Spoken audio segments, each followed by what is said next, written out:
It's not every day that you get to sit down with someone who has an impact on so many guitars on an everyday basis. We can sometimes neglect our guitars, and I'm guilty of this, and even not know how to make them perform at their best. Jarin Winterfeld has figured this out over his many years in the world of guitar repair and maintenance. Jarin is a guitar repair luthier, and we talked about his career so far, interesting guitars he's worked on, and tips for things to watch out for. So let's see what happened. Hi everyone, and welcome to this episode of the Fret Success Guitar Show. Today I'm doing something a little bit different. I'm here in Calgary in Guitar OR, and basically it's a repair shop. I'm here to talk to Jarin Winterfeld about his background, his story, the things he does day to day, and actually pull out a few tips and tricks for yourself when you're maintaining your guitar and things you might need to look out for, and just general questions that he gets asked to kind of help people along. So, hi Jarin, how you doing? Good, how are you doing? I'm good. Thanks for doing this. Thanks for having me. Crazy, strange times that we're in.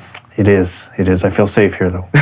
It's nice and safe. Everyone's gone home, so we thought we'd have a chat and sit down and do stuff. So For sure. I guess I really wanted to start a little bit with where your kind of passion for music started. Well, growing up in small town Saskatchewan, there wasn't a lot of variety there. I've never really been one to do the same as everyone else, so I kind of gravitated towards music because there wasn't a lot of people doing it back then, and you know, you relate to it as a young teenager in your angst, and you just pretty soon it becomes your passion, and you follow with it with all you can. So was it like at a very young age that you started to get into music? What were kind of the records that you were listening to? And yeah, I was raised on country because that's all there was there. I think the first record I bought was Police Synchronicity. I think I ran downtown with my rubber boots to get it and probably paid about $9 for it. And then got into, heavy metal like any 14-year-old would do. And then tried to make a living at it after that. So I went to school, and then I've been doing it ever since. So what kind of bands was heavy metal for you? Oh, I was an 80s child to a certain extent, 80s, 90s. So there's a lot of hair metal. Not the greatest era for music, but Iron Maiden, Alice Cooper, Megadeth, How Do You Go Wrong? Metallica, the early stuff, How Do You Go Wrong? So I'd always sneak in a little bit of, Michael Bolton, Mariah Carey. Sure. But I just couldn't tell anybody. So, Megadeth is still an amazing band to me. They still carry now. In that realm, I still think they're very relevant. So I might be a bit old-fashioned, but I don't know. I still love listening to that stuff. And I've recently been diving into the older tapes of sound checks and stuff. It's just very rare footage of them playing, and Sweet. It's amazing they're just such a competent band. I don't know, they're kind of, I think of them as like Metallica on steroids. I don't know. Yeah. They're just so intense to listen to, but I just love it. Yeah, they were a lot more raw than Metallica. After Metallica kind of sold their souls a little bit. Yeah, they still have their place, but yeah, I'm always tend to go to a Megadeth if I'm honest. You kind of write music yourself and do the... I do, yeah. I released a CD a number of years back, and I did the singer-songwriter thing for a number of years. But it's a hard go, so I still love it, and I still do it, and I still play, and I play with friends, but it's just a different set of parameters now. Sure. So then I guess you moved from that to more of the repair luthier type thing. So yeah. How did that start as from the beginning, I guess? I befriended a gentleman that worked for a local music store, and we became pretty close, and he offered me a chance to apprentice under him. So I did that for a short time, and then he moved to the coast, and he had started a business. So I purchased the green list off him and just kind of jumped in head first. I don't know if I'd recommend that to anybody, but it worked out quite well because I came in contact with another gentleman and apprenticed under him for about 5 years. And both philosophical and technique-wise, he expanded my horizons. And now I've been doing it for probably 25 years. So I feel like I've seen a thing or two, and it's a really good craft. So what pulled you into more of that side of things? And I know the financial thing probably pushed you a little bit, but why was it repairing instruments rather than going down the construction building kind of route? Repairing, I find, I was raised in a small farming community, so working with your hands, working with tools, so I naturally gravitated towards that. It's just every guitar's got a little bit of a problem you've got to solve, so there's some digging around, there's some sleuth work to be done. It's really challenging, and I like repairs because it's different every day. There's different instruments, there's different challenges all the time. I find for building, you would have to set aside enough space that you could work on something for a long enough time before its completion, whereas repairs, you can get in there and you can get it off the bench in a few hours if need be. And it just keeps it fresh. There's more variety, I guess. Way more variety, I would find. Yeah, and you get to dig into like older guitars and stuff rather than just being fresh off the shelf. For sure. We've seen mandolins, ukuleles from the late 1800s, or not ukuleles rather, but violins from the late 1800s. Guitars, you know, their popularity came around the 40s and 50s, so instruments from that era. A lot of great Japanese guitars in the 70s, so there's a lot of guitars out there that you know a lot about now. So when I look for tones, I have it pretty dialed in, I'd like to think. Yeah, no, definitely. I find that's probably the thing that would draw me into the industry, is that the variety, and if you've got that exploratory gene in you that feels you want to know more about guitar and delve into the depths of where things came from, I think that was something that draw me to it. For sure. There's so much out there. People don't really realize the history of guitar, but it dates back to, you know, Chinese times, essentially. All the way from the lute up to now the 12-string bass, you know, so there's history there. So it's exciting. It kind of, you know, it fulfills an inquiring mind on a number of levels. So what happens day to day in the world of your world, I guess? Well, it's a business, so you treat it like a business. You have to be competent. You have to take care of the administration parts of it. The art is something that often people are good at, but they kind of neglect the business side of it. And people just don't want that. They don't want to deal with someone that's too eccentric. You have to be able to communicate. You have to be able to lay out a plan. You have to be able to work with a budget. We work with woods, we work with finish, and we work with electronics, essentially. So anything from basic crack repairs, basic setups, to full refrins, to complete electrical mods, to wiring circuits. You know, it's every day there's something a little bit different. And even though I've been doing it for quite a while, I still enjoy that part of it. Yeah, no, it's interesting because I've never had to have a guitar repaired up to very recently, which is how we met. My guitar fell from the sky and dropped and smashed, but it was amazing that you could actually just turn to something and just do it relatively quickly. Let's be able to do it, and it's just experiences that it comes down to, doesn't it? So just like essentially experience and confidence. Like the rule that I was taught is never touch anything until you can see it from the beginning to the end visually, because if you're not sure how to do it, then you probably shouldn't be doing it. And the beauty of wood is everything can be repaired. I've heard people want to get into this, and I have friends that have pushed the idea of doing luthier courses and stuff. So what would you recommend people do? Is it like more dive in deep and get like under an apprenticeship and follow someone, or follow a course, or tinker at home? What would be your recommended quick route, I guess? Yeah, I don't know if there's a quick route. I get asked that all the time. There's schools, and they can be often quite expensive, and they'll often focus on building. So you're using their machines, you're using their techniques, and when you get out of that, it's not necessarily going to transfer to what you need to do. You can start from nothing and build it up, but it might take you an extra 10 years.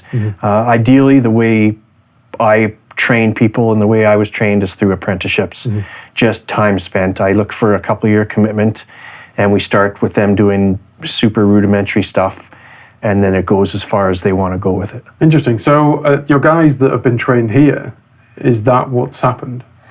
What's the mix of people that work under you? Yeah, I've had a guy here for 4 years, another guy for 3, and then a guy just hired on a little while back. And initially, he's just doing stuff on his guitars, our guitars, or friends' guitars. He doesn't touch any clients' guitars until he's been here at least 4, 5, 6 months, depending on how keen he is.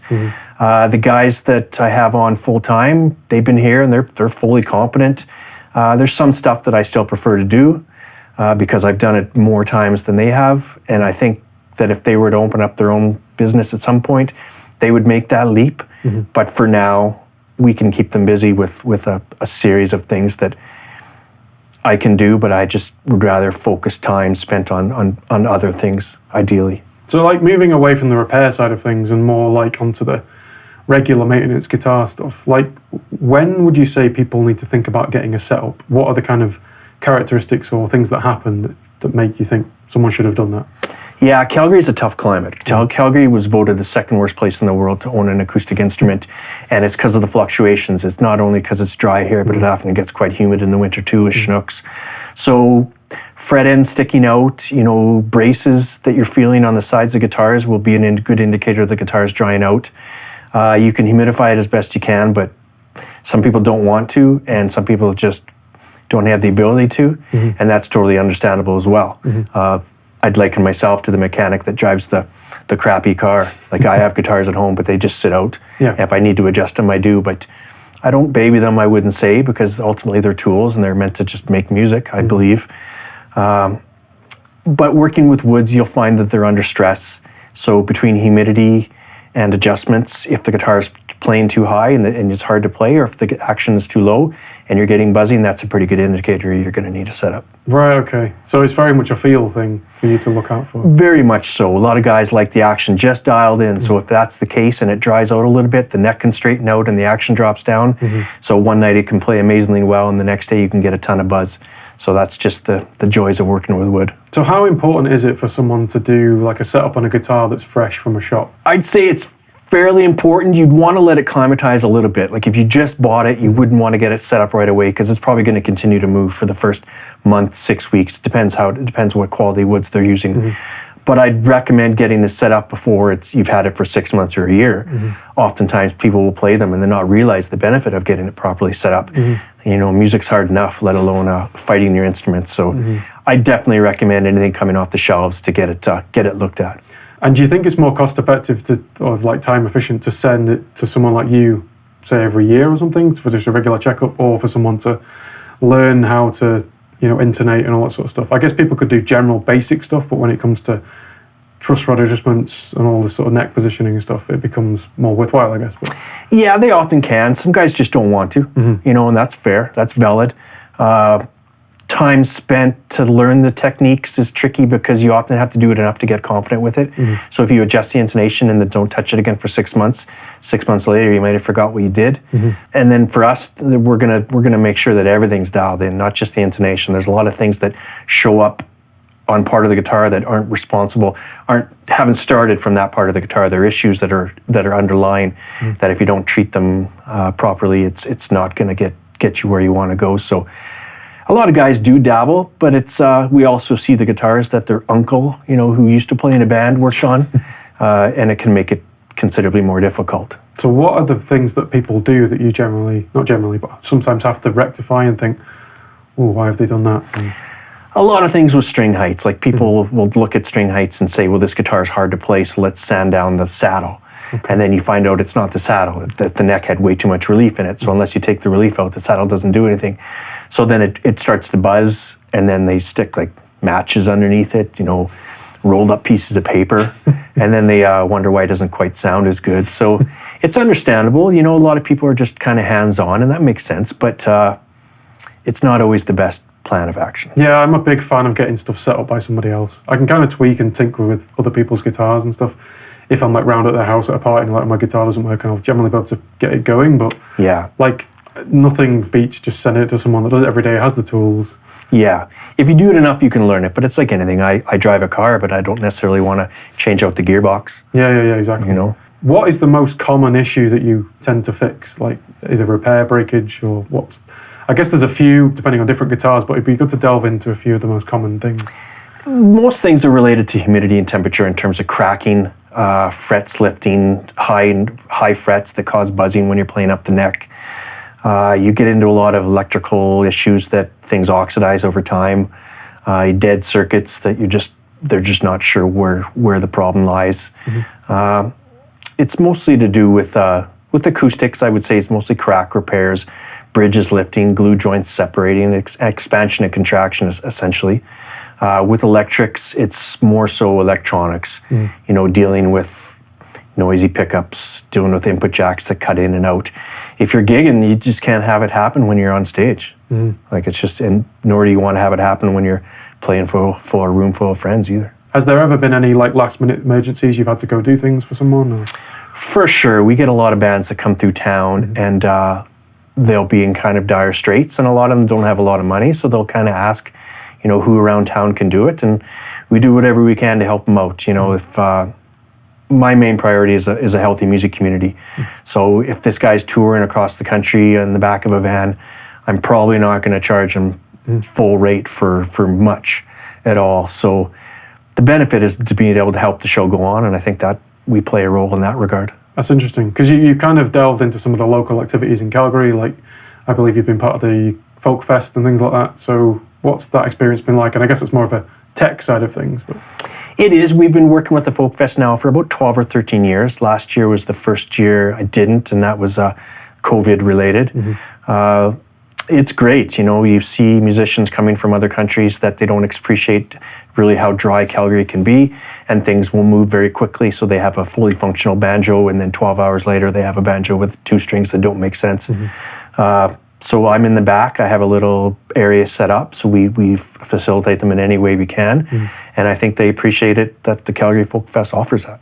that's really cool. Like, it's obviously back of the scenes and stuff. Yep. It's great, and it must be great publicity for you in a way. Yeah? It is. Like, we mention it when we're advertising and things like that, but ultimately it's just the joy of meeting some really cool people, and also being a part of the live music. Like, when the main stage starts, most of those guys have their own guys, so they're flying in from cities where their instruments are well taken care of. So usually by then my day's kind of wrapping up, so I just go and grab a seat and just enjoy the music. So, Jarin, you must have dealt with a lot of older guitars, some that look like they might be on their last legs, and others that are like collector items. So I'd love to delve into a little bit about whether it's worth fixing some of the older guitars and what kind of the cutoff point might be, and maybe some particular cases that you've dealt with. Yeah, for sure. A lot of people just don't even know that our services are out there. If it's not in a music store, a big box music store, they don't think it's there. So that's one of our goals, is to continually let people know that we're here and what we do.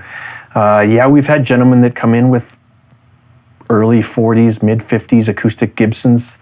Some of them quite valuable, some of them not so valuable. But from that era, they can be amazing instruments. And often the wood will be split. There'll be braces that are off. The neck will be a bad pitch, so then the string height's crazy high. And like I said, all wood can be repaired, so that's the beauty of it. You can get it completely back to functionality and then have it as a great instrument in the family for many, many years. One gentleman in particular brought in a 1944 Gibson L1, which was the learning guitar. So it wasn't a very high-end Gibson, but it was his grandpa's. So it was priceless to him, and he was convinced it wasn't going to be fixable. I think his brother had told him to throw it in the dumpster. Fortunately, he brought it in, and we were able to repair the split. The split was essentially from one boat all the way to the other boat, so it was almost in half. And it just took a lot of time. You got to glue it 6 inches at a time. You got to factor in the patina. You don't want to be changing any of that. You don't want to damage anything. So all these things just take time. And it ended up being an amazing guitar. Now he's got it at home and he loves it. And every time I see him, he tells me how it's doing. We had another gentleman that brought in a guitar essentially in a box. His daughter had smashed it in angst, and he wanted to get it back working again. So, we literally took it piece by piece and pieced it back together, and took a while, but it's an amazing guitar. We also get gentlemen that come in with 50s and 60s electrical instruments that they bought when they were teenagers. And they want to know, well, should I get it refinished? And the answer is no, because that patina is priceless. I'm fine with dings in my guitars. I think they tell a story. So if you're trying to find a guitar that's in immaculate condition and it happens to be 70 or 80 years old, that's a tall order. So part of my job is to guide them and help them make decisions. Yeah, it's interesting because it'll be case by case, because some people have a guitar that isn't particularly worth a lot of money, but the sentimental value takes over. Sentimental plays a big role, and that's totally understandable. We see that all the time. Yeah, they could spend more money on a new guitar, but it's not going to be the same guitar. Sometimes the best thing to tell them is to do nothing, though. It's great the way it is. So it just goes on a case by case. So what are the kind of cool modifications that you've done to guitars? Maybe ones you've suggested, or ones that customers have maybe suggested and it's paid off? Yeah, modifications, if they're older instruments, we typically try to keep them pretty consistent. We just try to get them back to where they need to be. In terms of newer guitars, sky's the limits. You've got bridges now that don't go out of tune. You've got pickups that are active and passive. You've got built-in circuits that offer you reverb and chorus and flange, and these are crazy effects and crazy tuners and locking tuners, and the sky's the limit. The marketing aspect of it is huge. So like particular modifications for like, say, simple guitars like Telecasters and stuff like that, are they things that you kind of undertake? For sure. Some of the biggest stuff you can do is just upgrade the quality of the material, because it's a machine that just reverberates.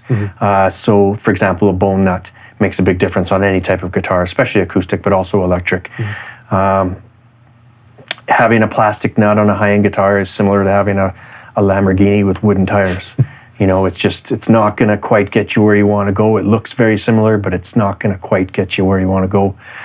So our job is to help these guitars sound the best that they can. It's like, I remember watching a video that Paul Reed Smith did, and he's always talking about the subtraction of sound, which is interesting to me. Because like anything you have on the guitar that's not letting the guitar ring or the strings ring or resonate as fully as it can, such as the nut is detracting and dampening something happening. So right. Just those little tweaks and changes, like there's that audio file thing where you have all these amazing cables and stuff and amazing speakers and a great room, but like it's all about the little changes just adding up to a difference. For sure. I think, and that's definitely the case in guitars, I find. Yeah, it's like often for players, it's the final 5% that's the difference between a really good guitar and an amazing guitar. And our job is to help them figure out what they need to do for that. It could be as simple as poorly machined parts that just aren't resonating very well. It can be as drastic as really old low-geared tuners. So you just kind of figure out what's going on and how you can remedy it. Yeah, it's interesting because I recently did an interview with Jason Lawler from Lawler Pickups, and I demoed some pickups from them, and just putting those in made a hell of a difference. And it wasn't that they were, you know, looking at both sets, you'd be like, they're the same. Totally. But just that extra bit just gives you that extra clarity, consistency, and I found that one of the biggest things I noticed was that the difference between the neck, on a Telecaster, the difference between the neck and the bridge pickup was less. Like it was more consistent. That seemed to be factored in as a tele kit. For sure. So like I noticed on a lot of guitars, if you switch the neck up just because of where it is, it's a lot boomier sounding. It sounds more fuller than the bridge pickup. Yep. So like it was just nice to get that. It was only slight, but like it was amazing that you could more consistently use the guitar in a set using both pickups. Yeah, when you get into winding pickups, it's an art unto itself. The difference between, like I said, a really good tone and a great tone can be the strength of magnets. You know, as simple as that. Yeah, it's amazing. So yeah, there's a whole video that I did on it, but it was amazing to talk to him about the nuances of. And smaller companies, you can phone Lawler and still talk to Jason. Yeah. You know, there's something to be said for that. You phone Seymour Duncan, you're not talking to Seymour Duncan. No. That's just not happening. The thing that was great about talking about him and there was that the consistency that he said was so important. Like he could have pickups that he would send to people and they would be demoing for like guitar placement in the products, the guitars they were building, and they would send the same units out like a year later and it was on the same. So it was... For sure. There's a lot to be said for that, I think. Yeah. And do you think that that's something you stand by? Is that when someone brings a set up for you, is it consistency key for you as well? It is, in terms of we set it up to where we think it should play really, really great, and if it doesn't, then we need to figure out why it's not, and then we remedy that and get it playing great. But everybody's a little bit different. You're a blues guy, you want it higher than lower, then you don't want lower action, so you're not going to have dealing with high frets that cause buzzing. You're a shredder, you want it super low. You don't want any high frets because it's going to cause buzzing.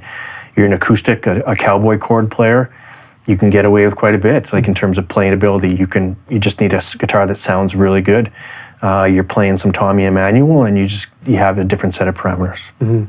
I guess that comes back to how varied and interesting the job can be. For sure, and knowing your clientele as well. Yeah, I guess you have a lot of regular people that come back and you kind of get to know what they expect from instruments. For sure, we're really lucky. We've been in business now for over 15 years, so we have guys that we've been dealing with since essentially day one.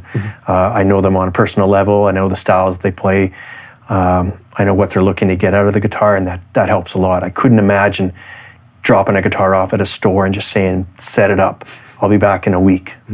To me, it's more personal than that. Oh, definitely. Like I hate that whole kind of chuck it at the shop and they'll deal with it. It's like if you've not had a detailed conversation about what you want and even played it and say this is... I bet you get a lot from just watching people play and say, well, this guy needs it like that. For sure, and just the style of music. You know, you're not getting too many shredders that are playing old tellies, and you're not getting too many blues guys that are playing ESPs. The thought of dropping something off without explaining it, you get high frets and they raise the action, and magically the buzz is gone. But now it doesn't play very well.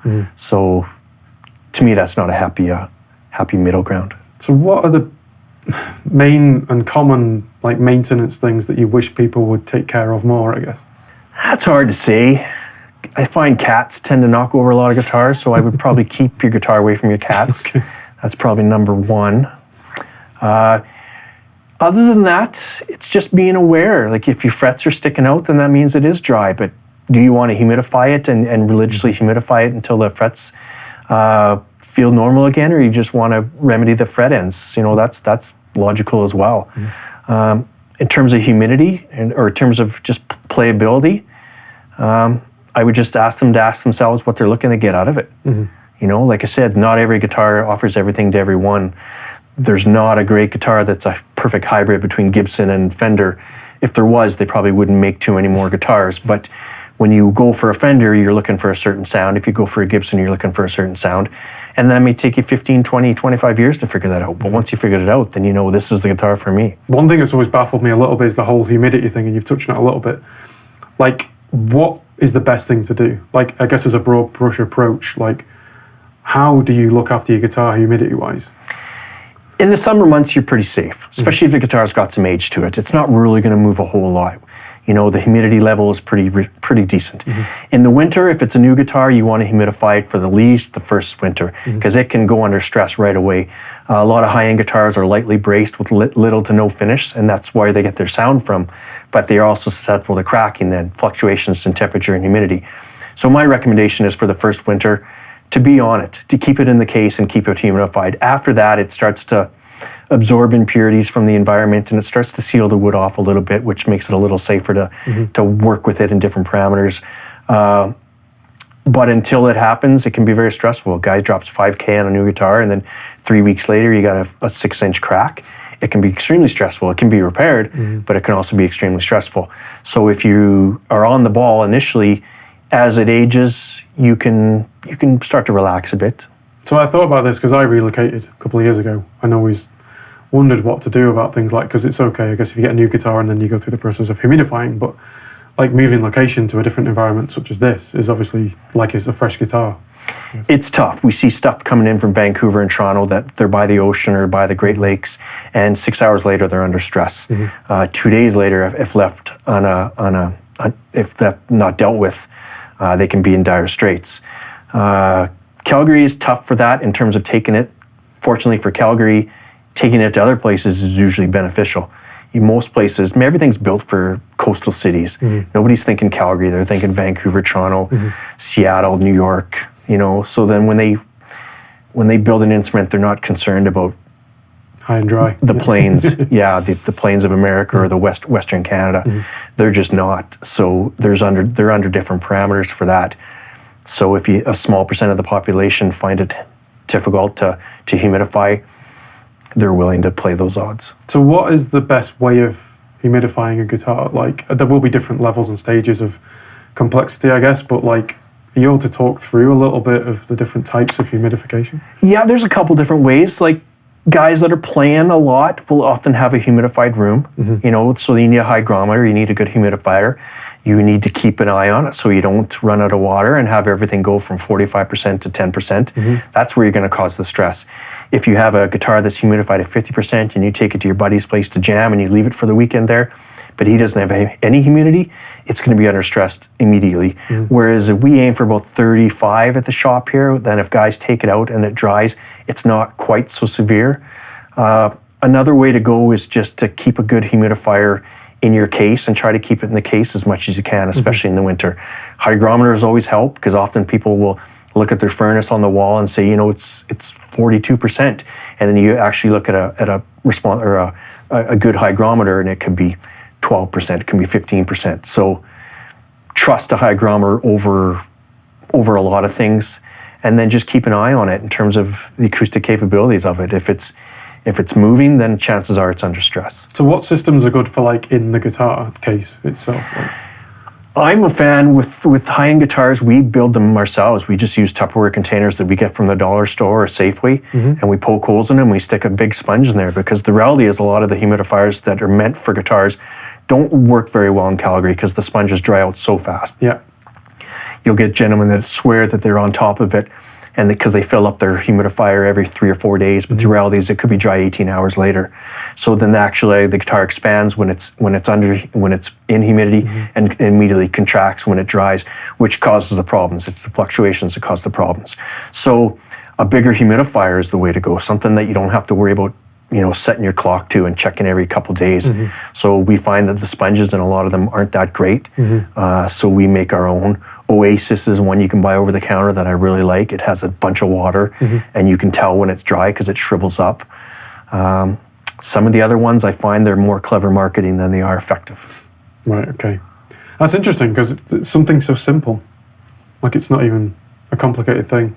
No, not at all. It just allows the guitar to just relax and if it goes into a stressful environment, it can deal with it because it's been relaxed. If it's under constant stress and then it goes into a weird environment or it takes a knock, that's when people wake up and they got, a 10-inch crack and maybe it costs $300 to fix it.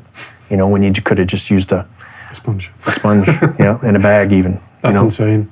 So Jarin, you must have dealt with a lot of different guitars, had some come in that you were like, oh my God, I never thought I'd see one of them.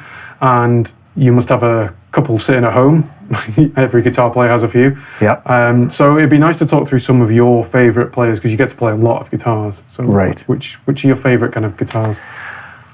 Electric-wise, being raised in small farming community, everybody that we saw in the videos and whatnot played tellies. I love tellies. They're so simple. Just 2 pickups and a volume tone. There's not much that can go wrong. It's either there, it's either in your fingers or it's not. So I'm a big fan of those. Obviously Strats. They're so versatile. The main ones, Gibson Les Paul is a consummate guitar. People tolerate the tuning instabilities because the tone is unlike anything else. Yep. I talked earlier about the potential to hybrid a good Fender and a Les Paul, and I think Paul Reed Smith does a really good job of that. I'm also a fan, we're big fans here of Japanese builds. Guitars, they're typically in the 70s because most of the factories closed down around late 70s. So they're already 50 years old. Area Pros were guitars made for Canada. They're awesome. Eldega, they're awesome. You can get them for $300 and they can rival a made in Mexico Strat. The made in American Strats and guitars like that are often better, but then they're often 5 times the price too. In terms of acoustics, I'm a big fan for Larravé's. A good once was Canadian company, started in Quebec, moved to BC, and now they're in California. But you don't pay a lot for the name, you just pay a lot for the guitar. Big fans of those. Morgan's, lots of good luthiers in BC, lots of good ones in Quebec. There's some great builders in Calgary here that people don't know of. So Larravé's is one of my favorites. The old Japanese builds, Yari, Takai, amazing guitars. If you can buy them on Kijiji, they're often $400 or $500, but jump at them because you get them set up properly and they can sound like a $2,000 or $4,000 Martin. I love Larravé's guitars.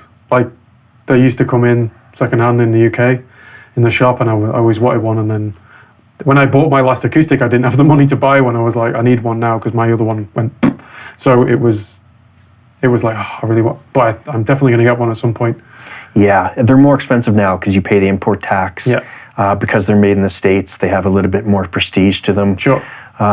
10 years ago, you could buy a guitar that was for $1,300 that is now $2,100. Yeah. So I would rave about them and I would tell everybody to buy them. Now, if you're looking at $2,100, kind of in the $2,000 to $3,000, you can look into the Gibsons and the Martins as well and find something that you might find comparable. But yeah, it's in terms of playability and performance, they're tough to beat. So what are some great lower budget guitars? Like, what are your kind of ones that you think that's really good value for money? Like electric and acoustic would be.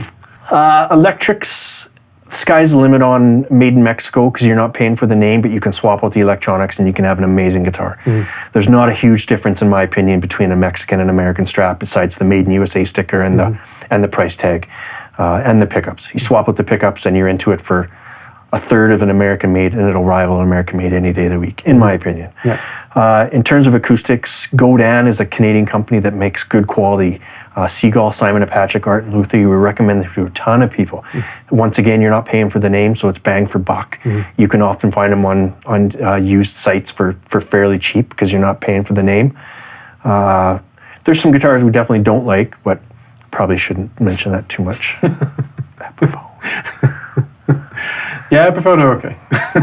They're super all right. They have their place, but yeah, I always wonder because my first guitar was a second-hand. It was like Washburn Mercury 2 series. It was like a Strat-looking thing. Yeah. But it had a Floyd Rose on it, and I was into all that sort of stuff. But it was a mahogany neck, and my dad knew about looking at guitars. He had a good eye for joinery generally, so he took me to kind of pick out my first guitar, and it was about $300, but I've still got that guitar now. Yeah. It's amazing, still solid. I think I had to repair one bit where the Floyd Rose supporting like column, the kind of pin that went through the body, they'd routed too much in the cavity, so the block had kind of shifted. Yeah. So I like replaced and blocked it out and padded it out. So it's been great ever since that. But I always tell people to go down the used route, but the confusion is there that you probably have to have someone that, if you can get lucky and get a good one, but you have to have someone with you that kind of knows what they're looking for. It helps. Like to go to look at a guitar used, is it a bad guitar because it's not playing well, or is it a bad guitar because it's not a great guitar? A good setup can remedy a lot of things. Good guitars start with good chunks of wood, and then from there the sky's the limit. If you're starting with poor quality of wood, everything you do to it may not get you where you want to go. Yeah, it's interesting because I always toy with the idea, because it's all right if you're going with someone to say, oh, this plays good or this needs the neck tweaking or something, but like it's hard. As a beginner, it's overwhelming. For sure. Nowadays, like there's so many guitars out there. It's unbelievable. And so many young companies, and there are great ones out there, but there's so many that I don't even keep track. I can't keep track of all the companies that are out there that make guitars. There's so many. Now with the advent of the internet, you can buy guitars from Bangladesh. There's no need to go in their city anymore unless you want to. You can go around the world. It's a tricky endeavor. Like if I'm going to buy a car, I don't want to be going by myself. I'll take a buddy that knows a lot about guitars, or cars rather. Yeah, I always struggle to give advice because people ask me a lot. Like online, they're always like, "What's a good guitar for even $100 or something?" I was like, I still can't believe you can get a guitar for that much money. But I find it a struggle to recommend. I was like, get something cheap and dirty, but save up for something better. I don't know.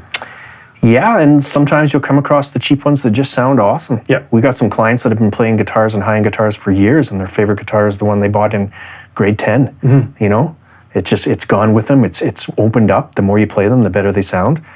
So it's aged really well, and they can be really amazing. Like it's the same way for high-end guitars. You don't just want to go in and buy it because it says Martin or Gibson on it.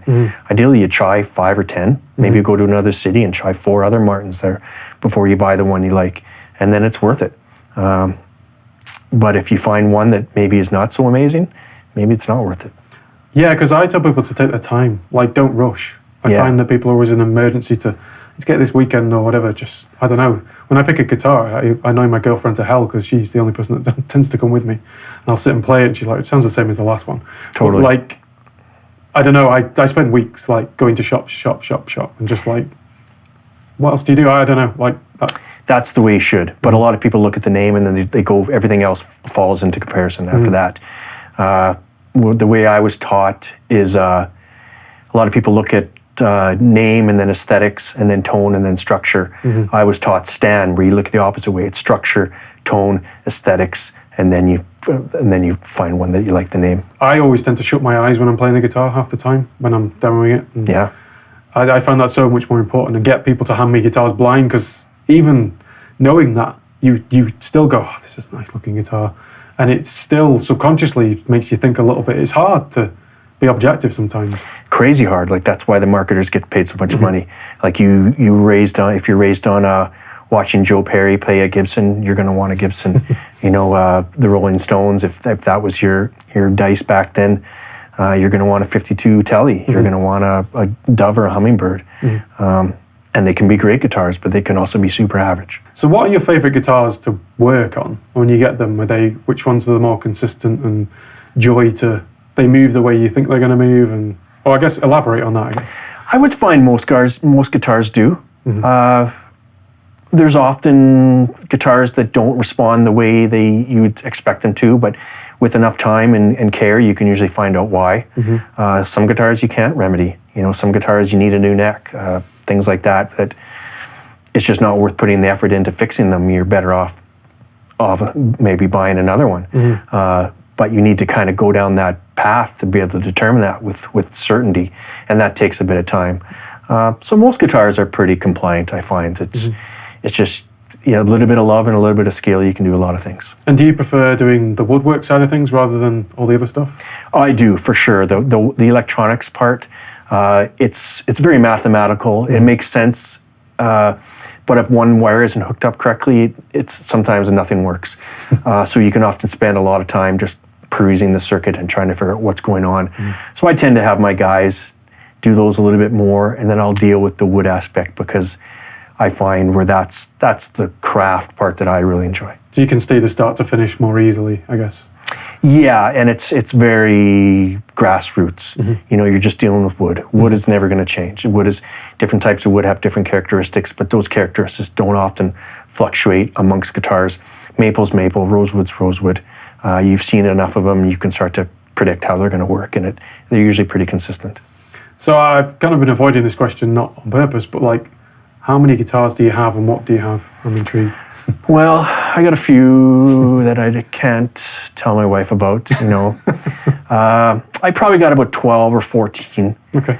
I'm a bass player by trade, so I've got a number of basses. Some of the guitars I buy, though, I know that they need work. So I've got some beautiful guitars that can't play them right now because they need neck resets or they need rebracing. And I keep thinking I'm going to get back on them, but it's tough to find the time. So they're in the queue, but as of now, my clients' guitars take priority. So what was your first guitar that you bought? It'd be an old Samick, Samick bass that we ordered over the phone, and they shipped it out on the bus from Saskatoon. And when we got it, I put some new strings on it, but I didn't realize the strings shouldn't go an octave above bass strings. So I literally snapped all the strings. Wow. I've never heard anyone do that before. Well, I just figured tune it to E, and they didn't say which E, so I grabbed an E, and I was like, this E sounds pretty good, and then I just would slowly tune it up, and then one by one they snapped, and then I phoned the store back, and I said, well, these strings are obviously broken. They are now. You're sending me terrible strings, what am I going to do here? And they said, no, you probably tuned it way too high. That's amazing. I don't know, it's scary getting to that point where they might break, I don't know. It's very scary, actually. Oftentimes I'll wear goggles. Sometimes I'll back away. Yeah, it's definitely taken some years off my life. Yeah, I don't know. My first guitar, I didn't have any of those crazy moments. So that's really crazy to hear. Well, there was nobody in town playing. It was a small town, and like I said, I had to get it shipped on the base because the city was 2 hours away, and we couldn't get away. And then I didn't know much about bass. I just knew I wanted to play an instrument, and that's where it all started. So one thing I hate with my first guitar is because it was the Floyd Rose. Every time I restrung it, I had to trim the balls off the end of it and do that. So I remember that being a pain. And I know you could get ones without and stuff, but Floyd's can be a challenge. Yeah. Even to this day, you get guys that have been playing for 30 years and some Floyds just don't cooperate. I used to have it really tight and tense. I don't know, I just found I kept it more to the bottom rather than being properly floating. I just found it more consistent for my guitar. It just didn't go out of tune as much. It is more consistent. Like I tell people, if you buy a Floyd and it stays in tune, keep it. If it's a $300 Ibanez and it stays in tune, keep it, because you might sell it and then buy a $4,000 Ibanez and find it doesn't stay in tune worth a damn. And that's just, I'd like to say we know exactly why that's happening, but physics-wise, they're all built pretty consistently. So it's one of those unknowns that we just tough to pinpoint. It was interesting. I listened to the audiobook Birth of Loud. I don't know if you've heard it or read the book. And it's about the story of the Fender, Les Paul and Gibson and Bigsby and how the kind of electric guitar came to fruition. And I found a lot of detail and interest in that. And actually the thing that I found most iconic about Fender was something that you don't really think about. And when you mention bass, it's the fact that the upright bass went to the electric kind of bass. And that was actually, in that book, was the focus of the P bass. It was it became this revolutionary thing. You could play a bass sitting down without having to stand and do this. And I thought that was fascinating, that actually you'd always think of like the Stratocaster, the Telecaster, and they were great instruments. And actually, if you listen to that book, he kind of stole elements from Bigsby a bit, and Bigsby kind of made the first electric of that kind. Yep. And kind of went through that. And it's, if you haven't listened to that or read that book, it's amazing. Like it's a good little audio book. It's like 10 hours long. But I found that the focus on the P bass was interesting because it was that revolutionary thing that now you don't even think about it. A bass is played this way. For sure, the advent of the pickup changed everything. Before then, it was banjos, because they're the only thing that compete with horn sections. Upright basses, because they could compete with horn sections. Until then, there was no point in having an electric guitar because you would just be up there strumming and nobody would hear anything. When the pickups came into play, it changed everything. No, it's amazing what's happened in such a short space of time. But still, the guitar hasn't changed that much from then. Yeah, the mojo from the old instruments is just, you can't even say what it is. People have taken them apart and they've reverse engineered basses 100 times over, but there's something to be said for an early 60s P bass. Yeah, I love the sound of the P bass. I don't know, it's just got that sound. Yeah. It's so unique. Like a Tele sounds like a Tele, but there's nothing that sounds like a P bass that's like through a valve amp driven. I don't know, it just sounds... Exactly. I know some older gentlemen that before they could afford a P bass, they wired their own pickups because once the technology was out there and it spread, you could do it. Probably didn't sound very good, but it got them to the point where they could plug in and they could start playing dances and they could start doing these things without having to carry around an upright, and yeah, it changed everything. Yeah, pickups are amazing. What an invention. So moving away from guitars, you must deal with other instruments. So what are the other things that you kind of touch and deal with? And yeah, we do. When I started, I made a point of taking almost everything on, just to know it, because I knew 10, 20 years down the road, I would have seen it enough times that I was completely competent with all aspects of it. So I tell people bass, banjo, mandolins, auto harps, ukuleles, but we do lutes, we do balalaikas, we do old school tenor guitars, we do banjo ukes. There's a whole hybrid of ukes that are mandolins, but with skins. Basically anything that has strings on it, really. They all share so much in common that if you're competent in one, the skills will transfer over into other instruments. So, like, what is the most expensive instrument you've ever worked on? Have you been asked this before? Yeah, I get asked that quite a bit. We've had some early mid-50s Gibsons that are, in terms of resale, upwards of 100 grand perhaps, but priceless to the people that own them, and I don't think they'll ever sell them. We just had a really nice custom Martin in last week that I think the gentleman had paid about 17 grand for. So it changes your approach. You've got to look over at everything before you start, because you need to know everything about that instrument before you start working on it. So it can be tense, but it's also very rewarding because a lot of guys don't want to touch them. So if we can help the gentleman out, then we're happy. No, I would be scared to touch them, if I'm honest. Yeah, like I was taught when I was learning, first rule is do no damage.